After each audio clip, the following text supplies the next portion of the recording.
오늘 말씀 프린트를 봅니다. 요한계시록을 보는 바른 안경 첫 번째 시간이고, 예수님의 몸된 교회 목요 이야기 성경학교로는 351번째 시간입니다. 요한계시록이라는 이 부분은 성경 맨 마지막에 있는 책이고요. 그래서 이 요한계시록에 대한 이 말씀들을 가지고 종말론이나 또 이단이나 기타 많은 미혹하는 사람들이 또 그 잘못된 어떤 이론과 사상에 빠져서 신비주의에 빠지기도 하고, 그래서 우리가 말씀을 바르게 깨닫고 안다라는 건 미혹당하지 않는 거죠. 영혼이 사기당하지 않는 그런 것이거든요. 그래서 처음부터 끝까지 완전하게 강해식으로 하려면 1년이 걸릴 수도 있는데요. 그렇게 보다는 그냥 제대로 요한계시록에서 말씀하시고자 하는 어떤 핵심적인 것들, 요한계시록만 따로 특별하게 해서 다른 특별한 책이 아니에요. 요한계시록은 사실은 이제 오늘 처음 이제 부분이니까 창세기에 나와 있던 창세전에 빼앗겼던 모든 저주 아래 있었고, 또 생명나무가 다 화영검으로 지키고 에덴 동산에서 빼앗겼던 그 모든 것들이 예수님을 창세전의 계획을 통해서 진행하는 과정을 통해 가지고 천국 복음 안에서 예수님 이 땅에 오시고, 그리고 요한계시록에서는 그 모든 것들이 회복되고 마지막에 완성되었다는 어떤 이 과정 가운데 마지막 어떤 부분에 대한 것들이 그 성취하고는 성취되는 마지막 결과에 대한 부분인 것뿐이지, 그 요한계시록만 따로 빼서 그 요한계시록만 따로 어떻게 해석을 하고 해석하는 책이 아니고요. 그냥 예배용, 그냥 함께 읽었던 예배용 것인데, 기본적으로 이 부분들을 너무 선입견을 갖고 있고, 또 중요한 건 뭐냐면 신비주의적인 생각에 많이 빠지거든요. 그러다 보니까 천국과 지옥을 갔다 왔네, 또 영적인 계시를 받았네. 여러분, 이거 다 굉장히 위험하고 귀신의 장난일 확률이 굉장히 사실 많거든요. 그래서 그런 부분들 잘못되고 잘못 알고, 또 우리가 잘못 기본적으로 갖고 있던 것들을 이 요한계시록이라는 부분들을 잘못한 것들을 이제 전반적으로 해서 제대로 된 요한계시록을 읽게 될 때에 제대로 된 눈에 초점을 맞추어서 이단에 미혹당하지도 않고, 또 신비주의에 빠지지도 않고, 바르게 분별하며 그렇게 두려움에 휩싸인 것도 아니고, 예수님이 주신 목적대로 바르게 읽을 수 있는 그런 안경적인 부분, 전체적인 아웃라인을 좀 다루어 드리고, 그리고 또 이제 중요하게 많이 이단들이 미혹하고 있는 14만 4천이라든지 7년 대환란이라든지 그런 것들 있잖아요. 666이라든지 짐승의 뼈, 이런 것도, 이런 부분들 좀 핵심적인 것들, 좀 이단들이 자꾸 장난치고 있는 그런 부분들에서는 좀 더 정확하게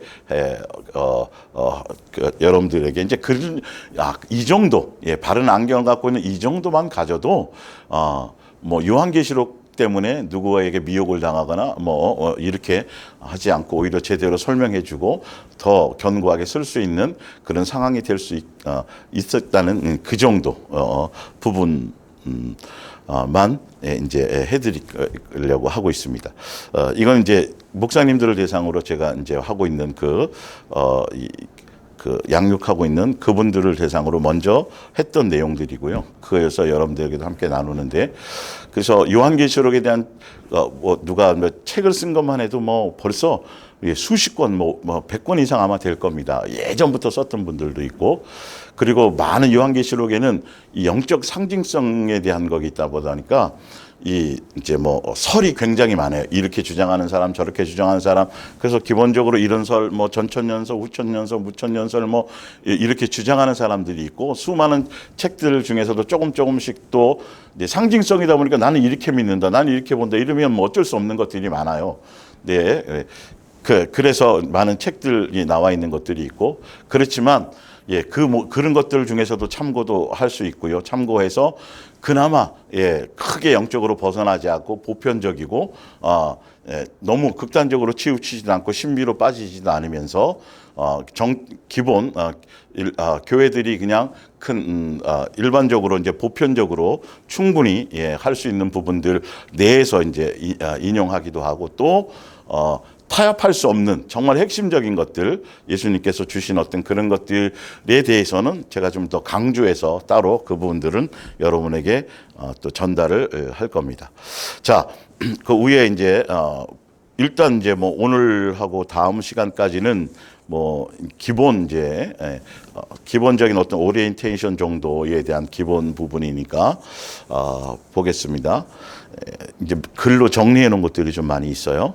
구약 성경은 우리 여러분 아시는 것처럼 구약 성경은 벌써 구약 성경에 보면 창세전에 세 분 하나님이께서 창세전에 어떤 계획과 목적과 뜻과 의도를 가지고 천지를 창조하셨는지와 그리고 그 천지를 창조하시고 또 그 천국 복음을 가지고 천지 창조의 목적을 위한 그 천국 복음을 이스라엘이라는 나라를 선택해서 모든 나라와 민족 수많은 것들이 있지만 그 중에 그건 예수님의 어떤 기준으로 뽑으신 거니까 뭐 이스라엘이 대단하거나 그런 기준이 아니고 어찌되었든 아시겠지만 가장 연약하고 가장 적고 뭐 이런 것들. 그래서 하여튼 이스라엘 백성을 대표로 그러니까 천국 복음을 계획과 천국 복음의 내용들을 모든 민족에게 가르치고 설명하기 위해서 이스라엘이라는 나라를 대표성으로 교보제 비슷하게 또 도구처럼 그렇게 이스라엘이라는 나라를 중심으로 해서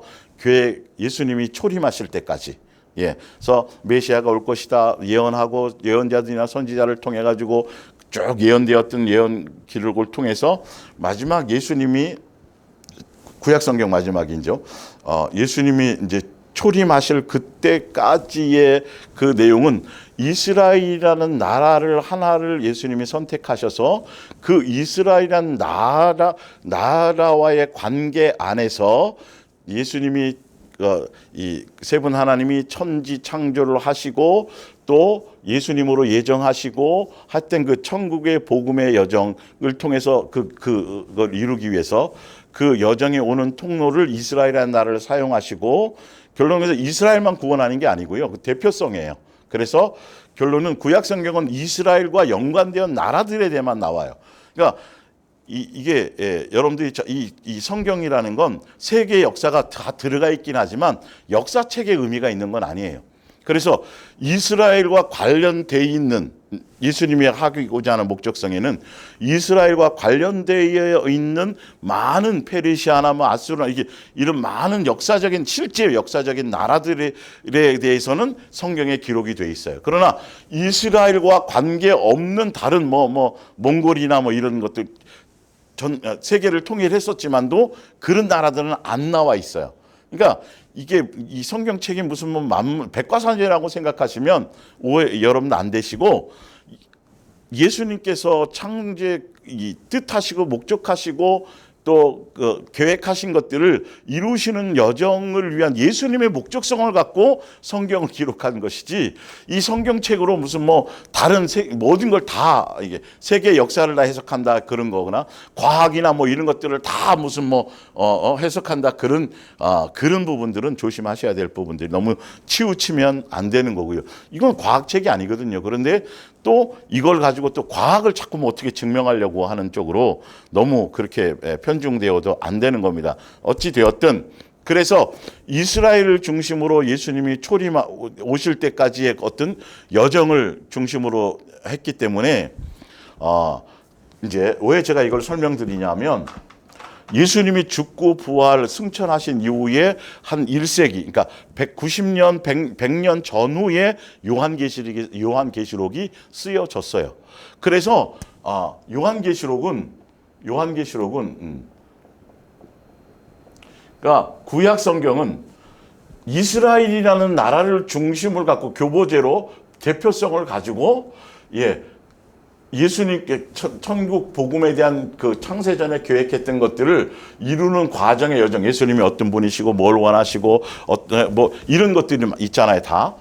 그런 것들을 이스라엘의 나라를 중심으로 이 나라를 선택해서 예수님이 오시는 과정, 초림까지 초림까지의 과정이 구약 성경의 전체거든요, 사실은. 그래서 예수님이 메시아가 오실 것이다 예언하시고 또 그 예언에 대한 중심을 갖고 그 예수님 오시는 통로로 나라 그 이스라엘을 선택하시고 그 민족이 오는 그 족보를 통해서 예수님이 오시는 그 여정을 다 이렇게 간섭하셔서 초림 예수님까지 오도록 하는 과정이란 말. 이게 다 있거든요. 그러나 중요한 건 이 가운데 나타났던 모든 내용들은 어느 시대를 막론하고 사람이 인간들이 모여서 예수님이 오신 그 여정이니까. 그래서 우리가 뭐냐 하면 지금 구약 성경을 읽으면서도 구약 성경 가운데 있었던 사건과 어떤 사람들이 어떤 것들을 보면서 우리가 거기서 영적인 뭔가는 지금도 적용할 수 있단 말이죠. 그러니까 보니까 광야교회 성도들의 영적인 삶이나 그들이 살아갔던 걸 가지고 보면서 지금 이 시대에도 똑같이 반복되는 거거든요. 인간의 세상에 벌어지는 일들은요. 그렇기 때문에 그래서 요한계시록은 예수님 부활 승천하시고 1세기 이후부터 이제 예수님이 마지막 재림하실 때까지 언제 재림하실지 모르지만 이 과정에 대한 것들을 이제 사도 요한이 이제 환상과 계시와 또 말씀 들은 거 가지고 본 그대로를 설명하는데 중요한 건 뭐냐면 그냥 다른 것으로 생뚱맞게 뭔가를 하는 것이 아니라 구약 여기 예수님이 초림하실 때까지의 과정 가운데 있었던 여러 가지 것들이 사실은 예수님이 부활 승천하시고 재림하실 때 벌어질 많은 앞으로 시대의 사람들이 살아가는 삶과 전혀 다르지 않아요. 인생의 여정이 다르지 않아요. 그러니까 우리가 보면 고려시대나 조선시대나 어떤 역사를 보다 보면 거기에 맞는 어떤 사자성어나 이런 것들이 나오잖아요. 성경으로 얘기해도 마찬가지고요. 그러니까 지금도 마찬가지 소돔과 고모라는 나라가 지금 없어요. 바벨론이라는 나라가 지금 없어요. 그러나 베드로서에 보면 바벨론이 인용이 되어져 나오고 지금도 마찬가지로 설명드리지만 어느 아주 창락적이고 막 대표적이고 밤문화나 이런 데 보면 막 이렇게 사람들이 막 술 먹고 밤늦게까지 막 돌아다니고 막 이런 거 보면 사람들이 뭐라냐면 소돔과 고모라 같다 이렇게 얘기하잖아요. 우리가 사자성어를 가지고도 얘기할 때 옛날 조선시대의 어떤 일들과 사건이나 어떤 것들이 비슷한 형태의 것들이 지금도 우리의 현상에 그것이 나타날 때 같네 저 사람 토사구팽 당했네. 토사구팽이라는 건 그것이 나오기 전에는 나올 때는 그 다른 나라 시대에 있었던 그 사건인데 그것과 지금 시대를 살아갈 때 비슷한 거의 똑같은 같은 현상의 뭔가가 나올 때 그런 것들을 인용하잖아요. 그것처럼 요한계시록이라는 건 생뚱맞은 뭔가를 얘기하는 것이 아니라 사도 요한이 보고 그냥 그것을 표현한 거지만 그냥 막 얘기하지 않고 근거를 가지고 구약의 초림 예수님이 오실 때까지의 과정 가운데 있었던 그 사건을 인용해서 설명하는 거예요. 다 이게 보면요. 그래서 여기는 3년 반도 나오고 40일도 나오고 1000도 이렇게. 근데 예를 들어서 3년 반이 나왔다 그러면 반드시 3년 반이 구약에 나왔을 때에 어떤 것을 가지고 그 3년 반의 내용이 어떤 데 쓰여진 그것을 또 두 중인도 나오거든요. 그러면 두 중인이 구약에 어떻게 사용되어져서 어떤 의들 그것을 가지고 멋대로 하면 안 돼요. 이게 다 구약에 있는 사건 그대로를 어떤 거는 바벨론이라든지 어떤 거기는 요한계시록 17장 이런 거는 그냥 아예 이사야서에 나와 있던 내용을 본문 통째로 인용된 부분도 굉장히 많아요. 그리고 이스라엘을 중심으로 되었던 영적인 사건들에 대한 영적 상징성이에요. 다 여기에 이제 예화 들고 어떤 것들을 표현한 모든 것들이 전쟁도 다 영적인 것들을 얘기하는 거예요. 실제 이 땅에 일어난 전쟁을 얘기하는 게 아닌데 자꾸 그 의미를 제대로 모르니까 자꾸 시대에 언제 무슨 전쟁이 일어나 자꾸 그 얘기를 하는 아마겟돈 전쟁은 영적 전쟁을 얘기하는 거지 실제로 이 시대에 있을 육적인 전쟁 자체를 얘기하는 게 아니에요. 알고 보면. 근데 이런 것들에 대한 그러니까 14만 4천도 나오겠지만 14만 4천도 분명히 요한계시록 7장에 보면 이스라엘이라고 나와 있어요. 이스라엘의 그것이. 근데 실제로 그러면 이스라엘만 구원받는 게 아니잖아요. 그리고 요한계시록은 이스라엘에 대한 나라를 위해서 쓴 책이 아니에요.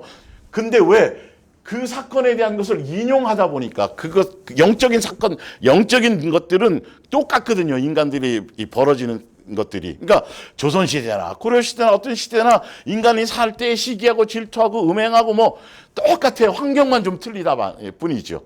그 사건 그대로 돌아가는 거예요. 알고 보면. 그것처럼 그러다 보니까 구원받은 모든 많은 백성들에 대한 부분들을 이스라엘을 중심으로 이거를 이스라엘을 중심으로 그걸 표현하다 보니까 14만 4천이라는 어떤 것들이 나오는 것 뿐이에요. 그래서 딱 14만 4천 명만 얘기하느냐? 그렇지 않다고 이제 좀 더 읽어보면 다 그것이 자세하게 그것에 표현이 되어져 있는데, 어떤 이단들이나 특정하게 자기의 뭔가를 주장하려고 하는 사람들이 그것만 딱 인용해서 자꾸 그 무리 안에 들어와야 된다, 사기치려고요.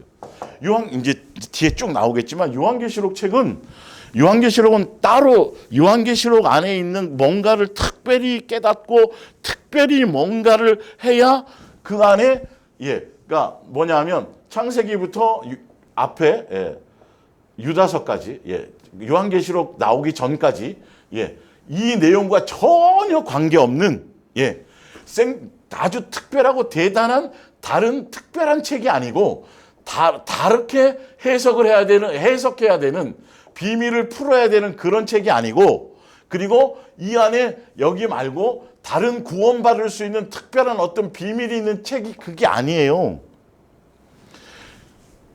이제 쭉 설명하겠죠. 일단 먼저 하고 이제 읽어드릴게요. 자, 사복음서뿐만이 아니라 서신서요, 베드로서까지 쭉 보면 계속 종말에 말세에 어떻게 해라, 깨어서 있어, 쭉 계속 다 얘기하고, 그리고 어떻게 살아야 된다, 말세를 얘기하고, 예수님 오시기 정신 차려라, 깨어 있으라, 그리고 나서 어떻게 살아야 된다, 예수님이 곧 하루가 천년같이 천년하고 쭉 하시고 하고 나서 또 구원의 날이 계속 종말과 말세에 대해서는 요한계시록에 얘기한 게 없어요. 요한계시록은 종말론 책이 아니라니까요. 이전에 다 나와 있어요.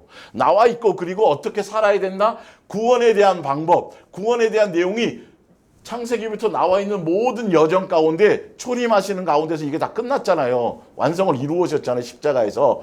이 모든 과정의 이것 안에 벌써 다 이루어 놓은 것을 결론을 지은 것밖에는 없어요. 다른 특별한 새로운 내용이 있는 게 아니에요. 일단 이제 뒤에 다 나와요. 그러나 먼저 아우트라인 설명드리는 거죠. 그리고 성경도 찾아서 좀 해드릴게요. 자, 그래서 읽어봅니다. 구약 성경은 세 번 하나님께서 창세전에 어떤 계획과 목적과 뜻과 의도를 가지고 천지를 창조하셨는지와, 그리고 천지 창조 이런 내용도 다 나오죠. 그리고 그 천국 복음을, 그래서 창세전에 계획했던 그 천국 복음을 이제 이 땅에 실현하는 과정 가운데 이스라엘이라는 나라를 모든 나라의 민족과 족속에게 천국 복음의 뜻과 계획을 설명하고 가르치고 나타내기 위한 도구요 교보제처럼 대표성으로 택해서, 이스라엘을 택해서 출애굽기부터 초림까지를 천국 복음의 성취 과정, 즉 구약의 선지자를 통해서 예수님 메시아며 구세주께서 이 땅에 초림으로 오실 것에 대한 예언과 성취되는 과정에 대한 것을 기록한 책이 바로 구약 성경이잖아요. 그죠? 그래서 책이다. 그래서 요한계시록을 보는 안경은 이미 예수님이 초림으로 오실 때에 이 땅에 초림 전에, 하늘에서 우리가 태어나기 전에, 우리가 알기도 전에, 천지가 있기도 전에 계획했던 것들을 구약 성경에 어떻게 이 땅에 오시는 그거 성취를 위해서, 구원을 위해서 어떤 창세전에 준비하셨던, 계획하셨던 천국 복음을 예수님으로 예정했던 그것들을 이루는 과정의 여정이, 초림으로 오시는 과정의 여정이 구약 성경에 쭉 다 기록되어져 있잖아요. 그죠? 그래서 이제 초림 이후에, 부활 승천하신 이후에 이제 예수님이 재림하실 때 그까지가 요한계시록에 대한 부분인데, 이것을 인용해서 그대로 여기에 적용해서 돼 있어요. 그래서 에스겔이나 스가랴나 이사야서에 보면 초림에 대한 부분도 있지만 동시에 재림에 대한 부분도 같이 표현되어 있는 다니엘이나 이런데 표현된 부분들도 물론 있어요, 사실. 예. 하여튼 그러나 구조가 그렇다라는 거예요. 그래서 요한계시록에 나와 있는 거는 이건 반드시 구약 성경에 다 인용되었던 그 내용들이 그대로 나오는 것이지 전혀 생뚱맞게 성경에 없는 내용이 나오는 건 하나도 없어요. 분명히 아셔야 돼요. 흰말 탔거나 일곱 영이라든가 일곱 머리 달린 다 나와 있던 것들이 인용되어 있는 거예요, 사실은요.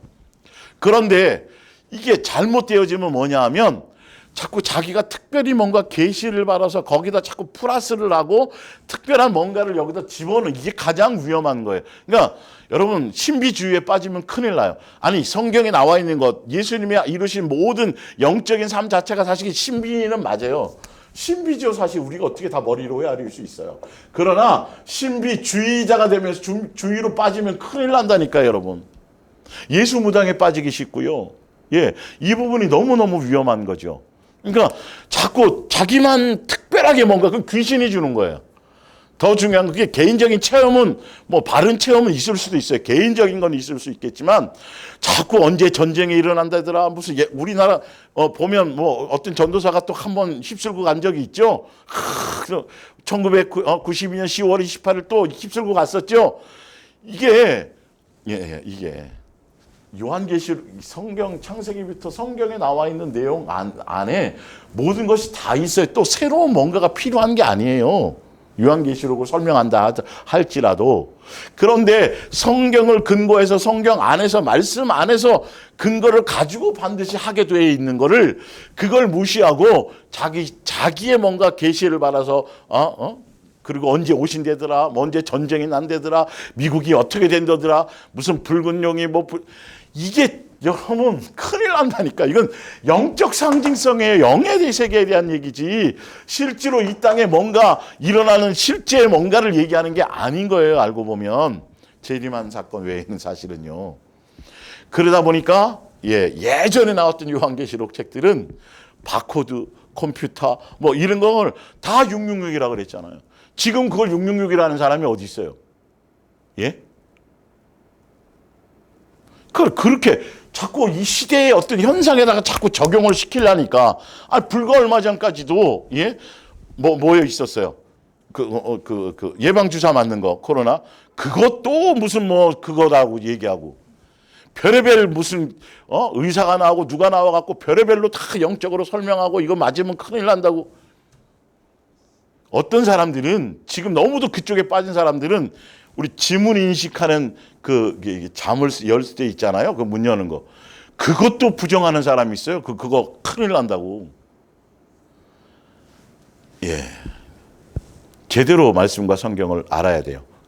그래서 요한계시록에는 있는 내용들은 거기 인용된 모든 내용들은 앞에 구약에 초림 때까지 과정 가운데 있었던 성취해 나가는 과정 가운데 있었던 것들을 그 과정의 여정을 그대로 거기서 필요한 것들을 해서 예수님 재림하실 때의 과정하고 다를 게 하나도 없어요. 알고 보면요. 이런 영적인 일들 가운데 있을 거라는 거죠. 이스라엘 백성들이 광야에서 여기서 양육받고 또 핍박받고 또 초대교회 당시에 특히 더 많은 그런 것들이 있었잖아요. 그런 것들에 대한 예수님이 위로하시고 믿음을 그것들에 대한 여정도 여기 다 포함되어 있는 것이죠. 자 봅니다. 그래서 요한계시록을 보는 안경은 이미 성취되었던 구약에 다 나와 있던 벌써 실현된 것들을 근거로 이 말이에요. 예수님의 초림 때까지의 구약 성경의 내용을 기본 교재로 초림과 부활 승천 후에 재림까지에 대한 구약 성경에 이미 기록되어 있는 내용을 그대로 인용하여 영적인 상징성을 가지고 표현 기록된 책이다. 그리고 요한계시록 책은 특별히 따로 해석하거나 비밀이 있는 책이 아니고 그냥 우리가 예배 시간에 인용하잖아요. 마태복음을 하거나 옛날에는 그냥 읽기만 했으니까요. 그런 쭉 성경에 나와 있다라고 한다면 모세오경으로 구약했겠죠. 일면 그것처럼 그냥 요한계시록도 그냥 예배 시간에 읽는 똑같은 띄어서 따로 해석하는 책이 아닌 그냥 예배용 책이었다라는 게 분명한 거죠. 그러니까 이런 기본 것들을 하지 않고 자기네 어떤 목적성을 갖고 자기 교주를 거기에 뭔가 집어넣어서 또 다른 어떤 예수님 아닌 다른 어떤 교주가 예수님이 되고 보혜사가 되게 만드는 어떤 신천지처럼 다른 목적으로 자꾸 이용하려니까 본 의도와 다르게 그냥 멋대로 해석하는 거예요. 예. 아시아 일곱 교회는 그 유럽에 있는 그쪽에 그 아시아에 있는 일곱 교회인데 그냥 그거 문자 그대로 그냥 지금은 이 아시아 또 동쪽에 있는 동방 그러니까 동방이 우리나라 동방에 아니 동방 다른 동방을 얘기하는 거예요 원래 성경적으로. 근데 그렇게 이용해 가지고 사람들을 미혹한다고요. 알지도 못하면서. 자 봅니다. 또 요한계시록의 주인공은 예수님이시고 자 성경 자체 전체 모든 책의 주인공은 예수님이죠. 창세전에 예수님으로 계획했던 것들을 실제로 이 땅에 실현하기 위해서 그 가문과 족보와 민족을 통해 가지고 이스라엘 통해서 이스라엘 중에서도 유다라는 어떤 지파 과정을 통해서 그래서 예수님이 초림하셨던 그 여정 그리고 나중에 재림주로 오실 그 모든 것들. 그래서 성경의 요한계시록에 가서 주인공이 바뀌지 않아요. 예. 제가 목요일 할 때 말씀드렸지만 아니 죽고 부활하신 이후부터는 주인공이 성령님이 아니라니까요. 똑같이 예수님이라니까요. 근데 희한하게 요한계시록에 가서만 이상하게 주제가 주인공이 달라지고 주제가 다른 것이에요. 환란이나 핍박이나 7년 대환란 14만 4천 그다음에 뭐 천년 왕국 666 이게 주제요 주인공으로 잘못 얘기하고 있다고요. 예수님을 다뤄야 돼요. 예수님. 이 요한계시록 전까지 말씀되었고 이렇게 가르쳤고 설명했던 그 주인공에 대한 그 주제와 주인공에 대한 것들을 그대로 요한계시록에도 그 예수님을 그대로 붙들고 그 예수님 안에서 믿음을 지키고 그 예수님 안에 있고 그 사랑 안에 있고 있으면 마지막 그래서 예수님 오실 걸 사모하고 기다리고 예수님 부르고 찾고 그 내용인데 이상하게 여기가 천년왕국의 주의자가 돼버리고 여기서 7년 대환란이 뭔가 이슈가 돼버리고 여기가 14만 4천이 또 이슈 이러니까 이게 문제인 거죠. 그러니까 잘못 보는 거죠. 예수님으로 봐야 돼. 예수님을 이라는 안경 안에서 예수님을 사랑하라는 주제 안에서 쭉 보면 하나도 이상하지 않고 하나도 특별하지 않은 책이에요. 이게 잘못된 거라니까요. 그건 예수님 자체와 성경 자체를 부정하는 거고 부인하는 거고 스스로를 이단이라고 얘기하는 거나 이단인 것을 증명하는 거나 다를 게 하나도 없어요, 여러분.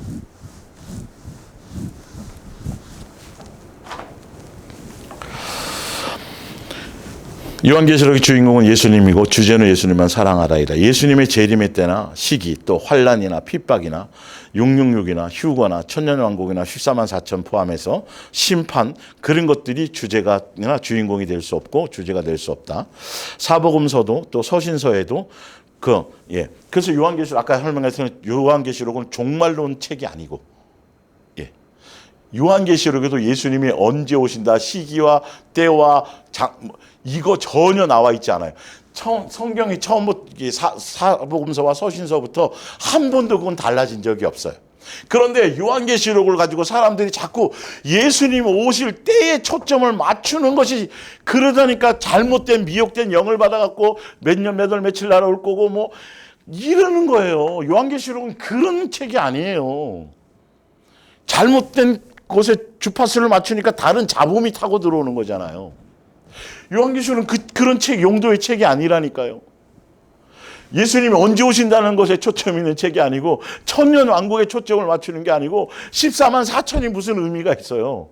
아니 평상시에 공부자로 열심히 하고 잘 준비해온 사람이 2명을 뽑든 10명을 뽑든 100명을 뽑든 뭐 거기에 휘둘릴 일이 뭐가 있냐고요. 예를 들어서 그냥 그대로 그 길만 그 평상시에 하라는 것만 잘 유지하고 가면 되죠. 이게 다른 이슈를 사단이 어떻게 하고 있는지에 대해서 휴거에 또 자꾸 또 목숨 거네요. 요한계시록은 휴거 책이 아니에요. 휴거에 대한 책이 아니라니까요. 그래서 마지막 때의 경계를 말하면서 한결같이 공통적으로 하는 말은 정신 차리고 깨어 있어라. 그리고 이제 다 제가 그동안 해왔지만 사복음서나 서신서에 보면 말세인 이렇고 이러니까 만물의 마지막이 가까웠으니까부터 여러 12제자들이 사도들이 계속 예수님도 다뤘어요. 사복음서에도 다뤘고. 요한계시록에만 따로 다루거나 얘기하는 게 아니라니까요.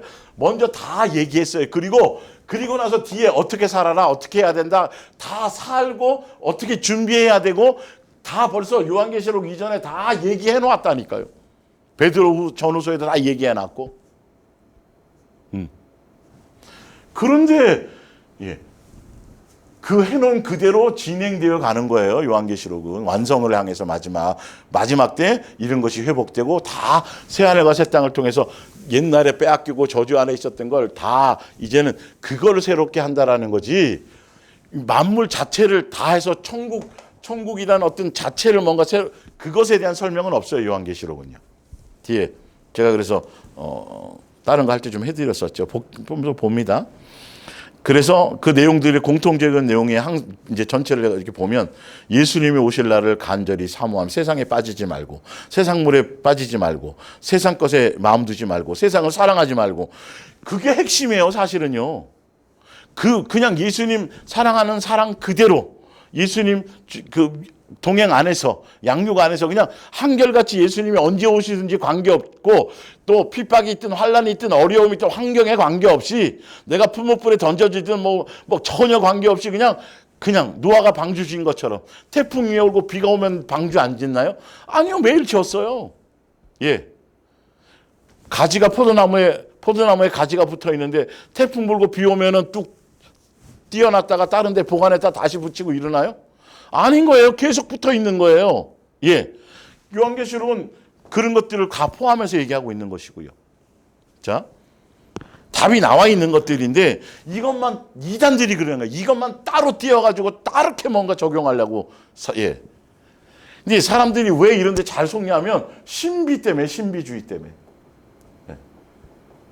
그래서 성령님의 역사도 보면 자꾸 예수 무당처럼 뭐 마치고 미래가 어떻고 기도받아갖고 뭐 어떤 일이 있을 것 같은데 뭐 이런 것들 뭐 마치고 귀신들이 하는 짓거리들이요. 그러니까 천국 갔다 왔다 지옥 갔다 왔다 실제로 뭐 거짓말로 꾸며낸 사람도 있어서 뭐 베스트셀러로 있었잖아요. 청년이 베스트셀러로 해갖고 뭐 천국 지옥 경험한 그게 우리나라 엄청나게 세계적으로 그 사람 나중에 거짓말했다고 가짜였다고 드러났고요. 뭐 실제였다 그래도 그 개인적인 1대1의 그 체험은 그것 갖고 모든 사람을 대상을 하라고 준 게 아니고 그 사람에게 적용을 해서 네가 정신 차려라. 천국과 지옥이 있다. 이렇게 얘기할 수 있는 확률이 99.99%예요.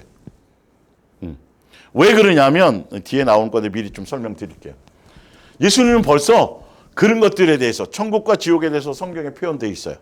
그런데 사람들은 성경에 나와 있는 것 말고 또 개인이 가서 뭐 체험을 했대. 이런 데 열광한단 말이에요. 이런데. 이게 더 위험한 건 자, 그런데 보세요. 여러분 성경을 바탕으로 근거를 생각해 보세요. 자, 부자와 나사로 비유에서 부자가 그랬어요. 야, 내 형제들이 지금 이렇게 유대교에 빠져서 이렇게 하고 있는데 지금 나사로가 죽은 나사로를 다시 살려서 보내면 신비잖아요. 그죠? 신비. 이적이잖아요. 그죠? 이러면 믿을 거라는 거죠. 인간의 생각이. 그때 아브라함이 뭐라 그래요? 아니다. 그래서 되는 게 아니다. 그 시대에도 말씀을 전하는 종들이 있을 터인데 그 시대에 그 말씀을 전하는 그들에게서 믿지 않으면 이걸로 되지 않는다. 근데 사람들은 천국 갔다 왔다 지옥 갔다 영적으로 다 입신했을 때 뭐가 있더라 막 이런 얘기를 하면 더 많은 사람이 구원받을 것 같잖아요. 그거는 벌써 예수님의 방법이 아닐 거라는 생각을 먼저 가지셔야 돼요. 결론은 그건 예수님이 드러나는 게 아니라 그것을 체험했다고 얘기하는 그 사람이 높아져요. 그 사람에게 집중해. 왜 그러냐면 야, 저 사람이 얼마나 대단하기에 저런 경험을 시켜주시나? 그래서 그 사람을 추종하게 돼 있어. 그건 예수님의 작품이 아니라니까요. 이거는 굉장히. 그래서 여러분 유튜브 상이나 이런 데 천국 지옥 뭐 나오고 체험했다. 여러분 거들떠 보지도 마세요. 왜? 우리는 우리 안에 벌써 천국이 안에 있고 예수님이 함께하고 계시고, 그리고 우리는 벌써 하늘나라 상속자로 시민권자로서 이 땅에서 그걸 상속받으려고 지금 그 양육의 여정을 가고 있는 사람들이에요. 그리고 더 중요한 건 여러분 실제 천국일, 여러분 그 천국에 대한 세계를, 그러니까 사도 요한도 마찬가지예요. 자기가 직접 본 게 이게 엄청난 그거를 설명해봤자 이 땅에서 자기가 보고 경험한 것을 빗대어밖에 설명할 수가 없어요. 언어가 없으니까. 그래서 예를 들어서 여러분 집에 무슨 고양이를 키우시든지 안 키우기를 바라지만 제 개인적으로는 강아지를 키우고 있어요. 강아지가 똑똑해. 근데 강아지하고 어느 날 내가 직장에서 힘들고 막 인생이 힘든데 강아지한테 자기 인생을 얘기하고 이런 거 하면 강아지가 그걸 이해하고 알아들어요? 여러분, 우리는 천국의 실제적인 천국 생활 자체의 어떤 나라에 대한 이 모든 것들을 우리에게 보여줘도 설명할 방법이 없고 이해를 못해요, 우리는요. 그래서 지금 성경에 있는 내용 그것만으로도 충분해요. 지금 사실은 알고 보면. 그건 직접 가서 나중에 경험하면 되는 일들인데, 사람들이 자꾸 정과 욕심과 탐심과 그런 데 빠지다 보니까 그게 중요한 게 갈지 안 갈지도 모르는데 가는 여정을 가고 있으면 되는데 그거를 자꾸 하는 것에 미혹당하고 있는 건 거의 다 미혹이에요, 여러분. 앞으로는 제발 거들떠도 보지 마세요. 그게 사단의 작전인 거예요. 천국과 지옥 갔다 오면 간증한데 가지 마세요. 성경에 다 나와 있는 것 그거 이루고 그거 따라가고 그거 하기도 바빠요. 그 간증 들었다고 천국 가는 게 아니잖아요. 그거는 안 믿는 사람에게나 겨우 뭔가 가서 좀 거기에 될지 모르지만, 그거 안 믿는 사람이 그거 갔다 그래서 그거 들었다 그래서 천국 가는 게 아니잖아요. 길이 열린 그것도 아니고. 예수님의, 그리고 또 아시잖아요, 여러분. 제가 여러 번 강조했던 거. 고린도후서 12장에 사도 바울이 낙원에 갔다 왔어요. 정말 실제로 예수님이 경험시켜서. 그것도 근데 말을 설명을 하고, 왜냐하면 엄청나게 이루 말할 수 엄청나게 들었는데 설명할 방법이 없어요. 그리고 사실 알고 보면. 근데 더 중요한 핵심은 뭐냐면 예수님 그걸 설명하라고 말씀도 안 하셨고, 더 이유가 뭐냐면 분명히 거기 나와 있어요. 체험도 맞고 신비한 경험한 것도 맞고 다 사실이지만 그것 때문에 사도 바울이 자만하거나 교만에 빠지거나, 그리고 또 그 얘기를 혹시 일부라도 그 얘기에 대해서 일부라도 소개받고 하는 사람들이 혹시 사도 바울에게 주목하고 따르게 될까 봐 고린도후서 12장이 굉장히 중요한 영적인 텍스트가 되는 부분이에요. 예수님의 시각과 예수님의 각도와 예수님의 중심은 영적인 체험에 있지 않아요. 마지막 시대에 자꾸 신비주의적인 것, 정욕적인 것과 막 자기 미래를 알고 싶고 앞으로 막 전보듯이 이런 쪽에 욕망에 사로잡혀 있는 사람들을 수없는 귀신의 영들이 많은 사람들을 해가지고 내가 40일 금식하고 막 기도하는 중에 막 이런 거 이용해갖고 사단이 해갖고요. 결론은 뭐에 빠지게 만들어요? 거짓 표적과 예수님이 주신 게 아닌 표적이 아니라는 소리가 아니라 표적이고 이적인데 그것이 예수님이 준 게 아닌 거예요. 마지막 시대에는 이런 영적인 이런 걸 갖고 미혹하리라고 돼. 근데 이것에 미혹당하는 사람의 원인은 나와 있죠. 뭐 때문에요? 진리의 가르침, 진리의 사모함이 없었기 때문에 여기에 미혹당 그대로 놔두신다 그랬어요. 성경의 말씀을 근거로 안 따라가니까 그 사람한테 머리 조아리고 그 사람이 뭔가 대단한 것처럼 99.99% 다 그것들이요.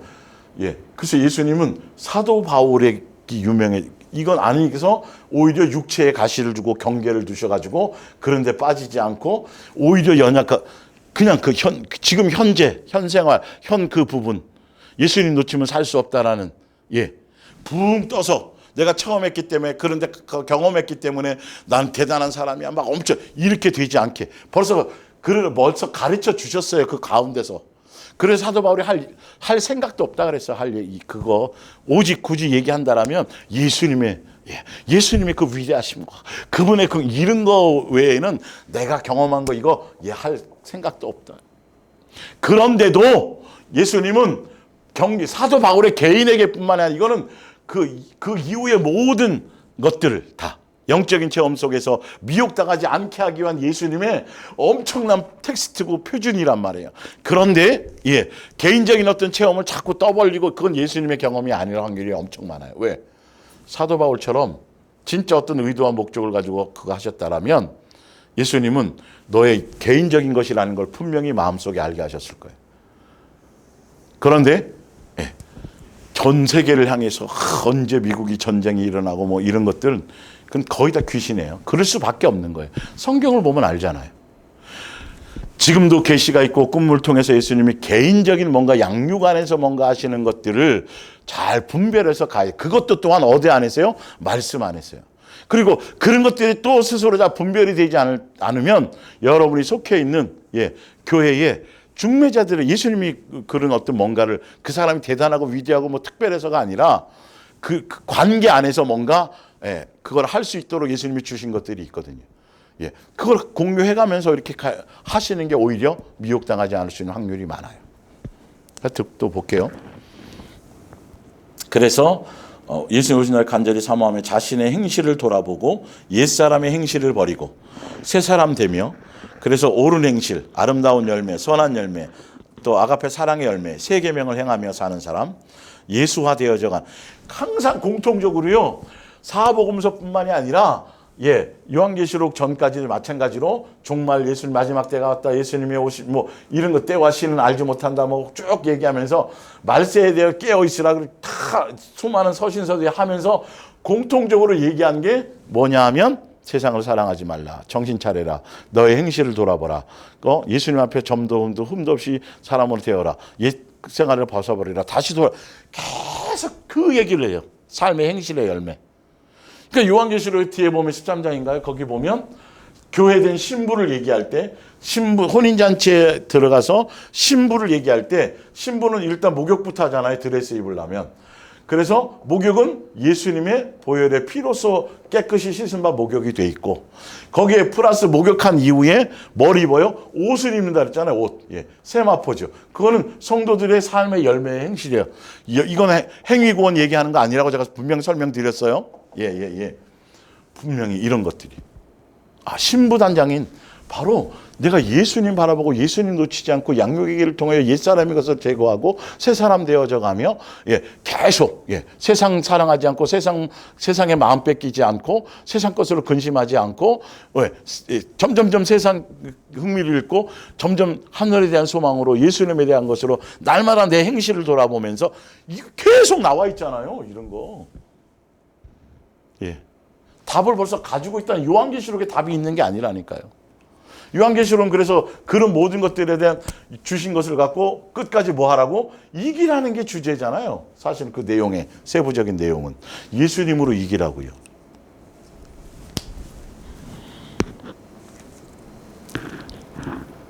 자, 이제 요한계시록을 보는 안경, 이제 바른 안경, 이제 첫 번째 챕터에 들어가 볼게요. 요한계시록은 복음 중에 복음이다.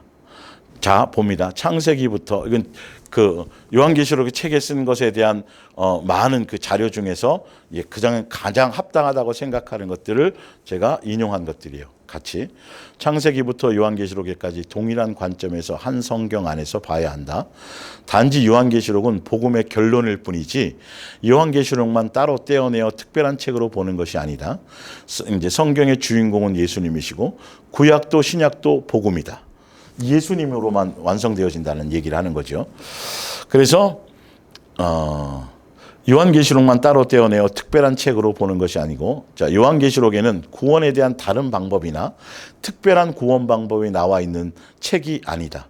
따로 다른 방법으로 해석하는 책도 아니다. 그런데 신천지들은 요한계시록을 알아야 구원받는다고 돼 있고요. 그래서 이 구원 14만 4천에서 자꾸 이게 구원 방법이 자꾸 바뀌어요. 교리가 이들이요. 그래서 얼마 전까지만 해도 요한계시록 시험을 봤어요. 점수를 받아야지 14만 4천에 들어가는. 이제는 요한계시록을 강의해야 된다는 거예요. 말도 안 돼. 이건 아니 성경 앞에 전체를 다 부인하는 거잖아요. 그리고 요한계시록 안에 주인공은 예수님인데 예수님이 없어요. 예. 누가 이 계시를 열어서 해석한 두 중이니까 다 누구를 이만희를 집어넣어 버렸잖아요. 뒤에 이제 제가 보여줄게요. 왜 잘못된 건지. 자, 두 번째 챕터. 요한계시록은 단지 미래에 될 일만을 기록한 책이 아니다. 언제 오시는가에 대한 때와 시간에 대해서 전혀 말하지 않고 있다. 자, 그러나 1600년대까지는 미래적인 해석이 없고, 이게 왜 요한계시록 자체가 뭐냐 하면 예수님이 초림하실과 재림하시는 그 시기 그 주변에 복음이 전파되면서 엄청나게 많은 강력한 로마의 황제들이 오는 과정 가운데서 이루 말할 수 없는 사자굴에 던져지고 카타콤에 뭐 해서 다 지하 동굴 속에서 뭐 집단 생활할 정도로 이루 말할 수 없는 엄청난 핍박과 환난 속에 고난 속에 있었어요. 그 교회들 7교회뿐만 아니라 많은 교회들이. 그래서 요한계시록은 1장부터 1, 2, 3장까지 그것까지는 예수님이 죽고 부활하신 그 현 시대에 있는 교회들, 이거는 지금도 다 적용될 수 있어요. 성경은요, 그 시대 그거만 얘기하는 책이 아니라니까요, 여러분. 이게 미래적이기도 하면서도 항상 현재적인 거를 동시에 같이 봐야 돼요. 왜? 영적인 것에 대한 것을 설명하고 있는 거니까. 예. 그래서 그 시대의 환난과 핍박에 있는 사람들에게 위로하시고 힘을 주시고 하시기 위해서 이겨라 하고 내가 속히 오리라 그러면서 그것을 이제 3장까지는 바로 그 시대에 대한 현재성이 들어가 있고 4장부터도 보면 그러면서 계속 내가 속히 오르니 속히 이루어질 재림 자체도 속히라고 계속 말씀하고 계세요. 근데 아직도 안 오시고 계시잖아요. 이 의미를 알아야 된다는 거예요. 이 영적인 의미를. 사실은요. 이제 그것도 이제 뒤에 성경을 통해서 찾아드릴게요. 자, 보면서 그러나 1600년대까지는 미래적인 해석이 전혀 없었어요. 현재적으로 해석했던 것을 볼 수 있습니다. 예, 많은 책들이 그랬으니까요. 그러나 조금씩 미래적인 해석이 고개를 들어서 1800년대에 들어서면서 시대적 사건과 연관해서 자꾸 미래에 될 심판과 구원의 역사로 해석하는 경향으로 강해져서 변질되기 시작했어요. 책과 문자가 발전하기 시작하면서, 책이 발전하면서, 인쇄술이 발전하면서 중요한 것은 요한계시록이 처음 주어질 때는 현재적인 이야기였다는 사실이에요. 예. 그래서 표현이 곧 속히. 재림 자체도 속히 온다고 되어져 있어요. 지금 환난과 핍박 가운데서 막 죽임당하고 목배임당하고 막 있던 사람들에게 내가 속히 올게, 조금만 견뎌라, 이겨라. 그러면 내가 생명수 강하고 너 성전의 기둥으로 쭉 그러면서 계속 예수님이 보고 계시다, 간섭하고 계시다, 그러면서 용기와 희망 그 용도로 읽혀졌어요. 예배 시간에. 예. 견디기, 사실은. 그런데 이게 금방 될 것 같은 것들이 점점점 하면서 인쇄술이 발전하고 책으로 되면서 자꾸 퍼져가면서 자꾸 미래적인 것으로만 먼 이후에 오실 그거 아니요. 요한계시록이 처음 써질 때는 그 시대의 현재 그 상황 속에 있는 내용, 7교회도 마찬가지고요. 그러나 우리가 지금 볼 때에는 그 7교회에 있는 그 모든 것들이 지금 교회, 지금 시대에 본보기로 충분히 적용하며 가야 되는 게 맞아요. 동시에 이것들이 이루어져야 되는 거죠. 자,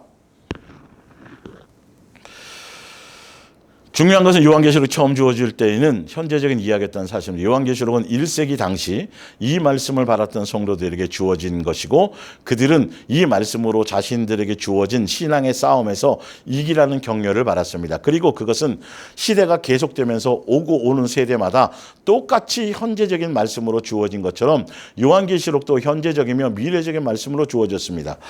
이미와 아직의 의미예요. 아직과 이미. 자, 그때만 환난이 있고 핍박이 있어요. 아니요. 지금 시대에도 어떤 나라나 어떤 민족이나 어떤 데는 비슷하게 환난과 핍박이 있어요. 사실은요. 아니 꼭 환난과 핍박이 없더라도 우리가 양육하고 말씀 안에 믿음 안에 제대로 믿음을 지켜 살려고 하는 가정 가운데서는 억울함도 당하고 더 세상에 타협할 수 없는 것들이 많이 있잖아요. 그럴 때 뭘 붙들어요? 이런 말씀을 붙고 이겨라 이런 것들을. 예. 아직 예수님이 그러니까 히브리서 11장에 보면 예수님이 초림하시지 않았어요. 히브리 11장에 있는 사람들의 아브라함부터 시작해서 쭉 야곱에 쭉. 그러나 그들은 이미 뭘 약속을 받았잖아요. 그러나 아직 초림은 하시지 않았잖아요. 믿음이라는 건 그거예요. 그 언약을 믿고 이미 그걸 예수님이 오신 걸로 예수님 올 거에 대한 것들에 대한 믿음을 갖고 아직 오시지는 않았지만 그래서 요한계시록도 이미와 아직 이미 우리는 벌써 이것에 재림하실 것에 대한 모든 것을 알고 그 재림하여 오실 예수님을 그 앞에 섰을 때 점도 없고 흠도 없이 기쁨으로 감사로 맞이할 수 있도록 어서 그걸 준비하고 가는 거예요. 예. 아직 오시지 않았지만 이미 받은 걸로 가는 거란 말이에요. 그게 믿음이거든요. 그런데 보세요. 아직 안 오셨지만 이미 받고 가다 보면 예수님이 온 우주적인 종말로 예수님이 오시지 않아도 그 전에 올라가는 사람도 있을 거 아니에요. 그 전에 죽는 사람도 있잖아요. 그죠? 그럼 그 사람들은 벌써 이미지만 아직 오시지 않았지만 벌써 이룬 거나 마찬가지인 거잖아요. 이게 영적인 거란 말이에요. 시간적인 어떤 것으로 자꾸 계산하면 안 되는 거예요. 자, 예수님이 여러분들을 제가 이 표현이나 이런 것들이 둔하고 부족해도 더 잘 이해될 수 있도록 뭔가 같이 공감할 수 있도록 해주시고 계신 겁니다. 자, 다시 볼게요. 그리고 그것은 시대가 계속되면서 오고 오는 세대마다 똑같이 현재적인 말씀으로 주어진 것처럼 요한계시록도 현재적이면서도 미래적인 말씀으로 주어졌습니다. 히브리서 11장을 보면 좀 더 그것이 어떤 의미인지 명확하게 알 거예요. 결론적으로 요한계시록은 시대와 장소와 민족과 나라를 초월하여서 말씀을 읽는 모든 사람의 현재의 삶에 주어졌고 적용된 말씀이며 미래의 약속을 붙들고 이기도록 하는 성경책입니다. 사복음서나 서신서에 벌써 요한계시록에 대한 결론을 이미 기록해 두었습니다. 미래의 어느 때의 종말이 아닌 각자가 살아있는 때에 예수님이 재림할 것으로 믿고 매일을 재림의 때로 생각하며 살라는 것이 요한계시록 전까지의 모든 종말과 마지막 때에 대한 설명이고 가르침이었어요. 요한계시록도 바로 지금 현재 정말 힘들고 죽을 것 같이 이렇게 되지만 믿음과 신앙 부정하지 말고 까먹지 말고 곧 오실 거니까 인내로 견디고 참으며 그 길을 계속 진행해 가라고 주신 말씀이라는 거예요. 성경이 여러분 이스라엘의 역사잖아요. 알고 보면. 그리고 2000년 전에 있었던 그런 내용이고 구약의 내용이잖아요. 그러면 지금 신약에 벌어져 있는 지금 이 사건과 사고 이거 갖고 아니잖아요. 그래서 이 영의 말씀이기 때문에 어느 시대나 어디에나 똑같이 적용할 수 있는 거라니까요. 예수님 아직 오시지 않았지만 오늘 오실 걸로 생각하며 그 의미와 목적이 그거예요. 요한계시록은요. 어떤 시기와 때와 이거 생각하지 말고 오늘이 너가 사는 그 시대에 예수님이고 오늘 오실 거 오늘 너가 데려갈 걸로 생각하고 좌우로 치우치지 말고 마음에 여유 두지 말고 자만하지 말고 선줄로 생각하지 말고 현장감 있게 현재에 바로 적용하며 노아가 매일매일 방주를 지었던 것처럼 거기 나오잖아요. 하늘이 비가 올 징조가 없어요. 비가 안 왔대잖아요. 한 100년 이후에 있을 그거를 그냥 믿어졌다라는 거죠. 그리고 고민하지 않고 따지지 않고 묻지 않고 그냥 매일 한 거예요. 똑같아요. 그게 그 적용을 지금도 적용하라는 거예요. 예수님이 제시만 자꾸 언제 오실래? 이거 따지지 말고 어서 오시옵소서 하면서 속효리라고 계속 말씀하셨으니까 거짓말 아니니까. 개인적인 종말에 초점을 두고 이거 정황과 이런 걸 봤을 때는 아직 불과 조금 더 있어야 될 것 같아. 이 생각하지 말고 오늘 예수님 우리 데려가실 수도 있다니까. 벌써 때와 시간은 지났다니까요. 성경적으로 보면 하루 만에도 다 하실 수 있는 분이니까요. 사실은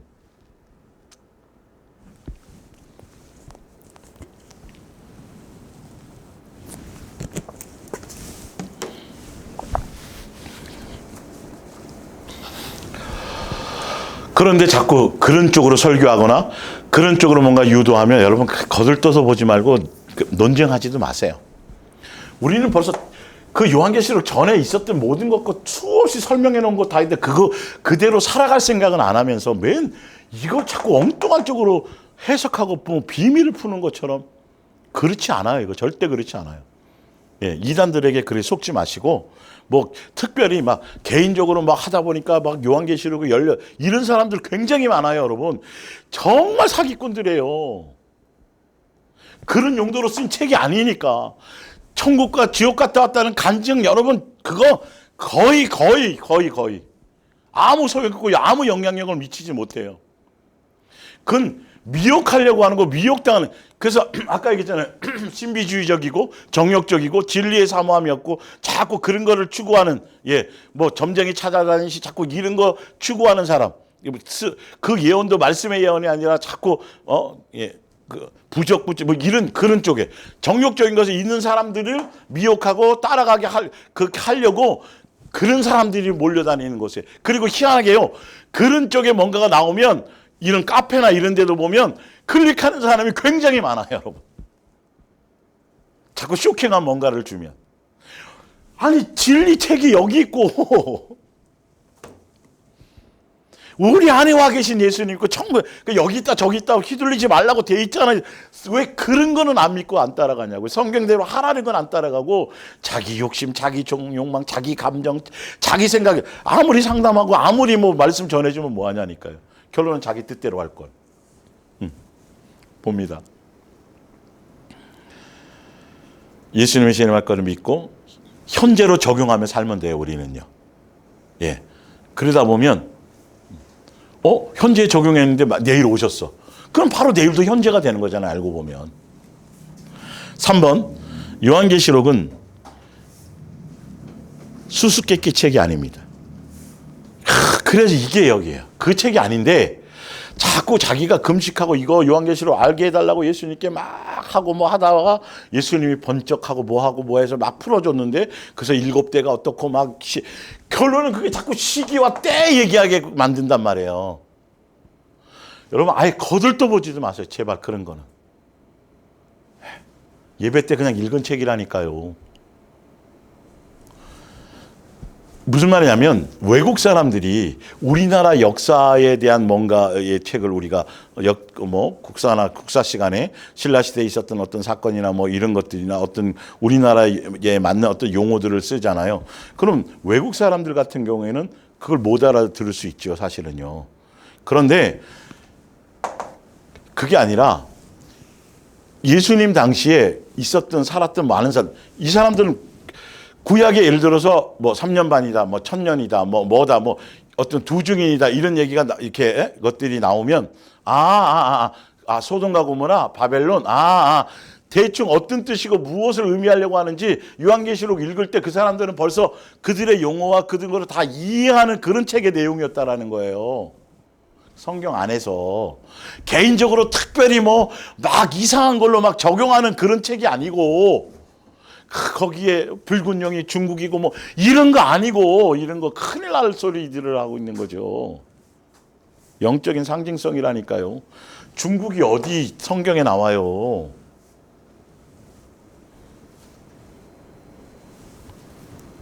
그런 게 하나도 맞아떨어진 적이 없어요.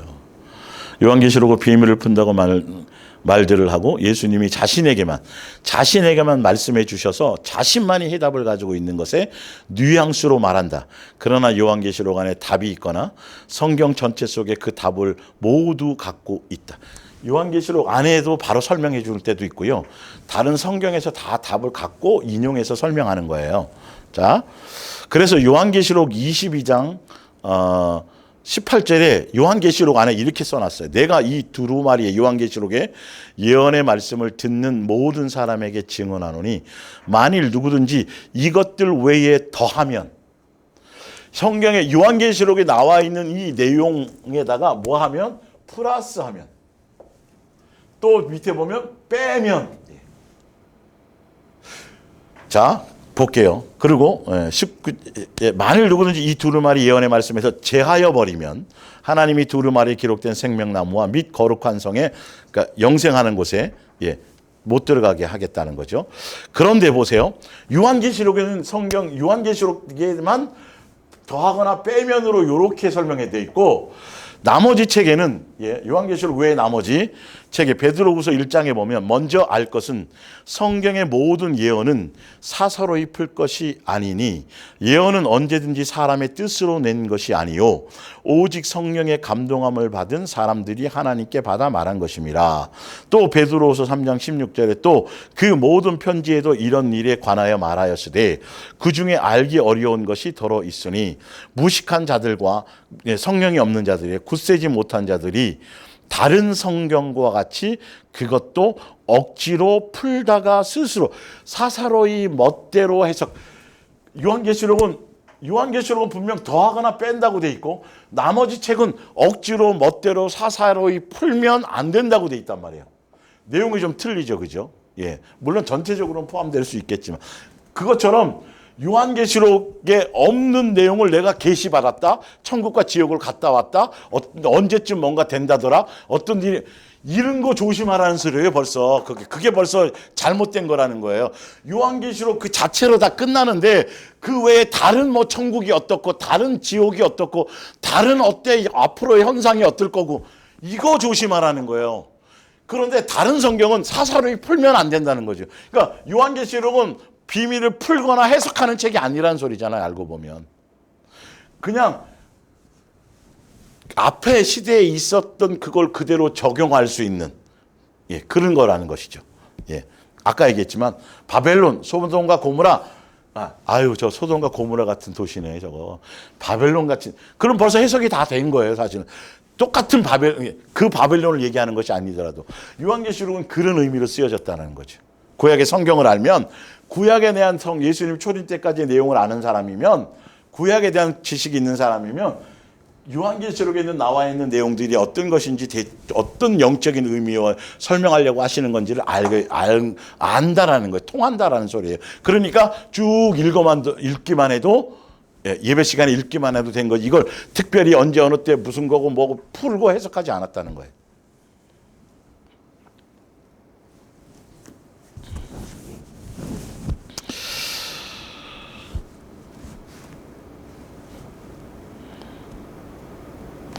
하여튼 다음 주에부터 앞으로 뭐 갈 시간들이 있으니까 3번 챕터 요한계시록은 수수께끼 책이 아닙니다라는 좀 더 보강부터 다시 이제 그 이후로 이제 열 몇 개 이상의 챕터로 되어져 있거든요. 일단 기본적인 부분들을. 그래서 이제 성경 구절들을 좀 인용할 건 인용해 가면서 그렇게 부분들을 좀 더 이제 또 이어가겠습니다.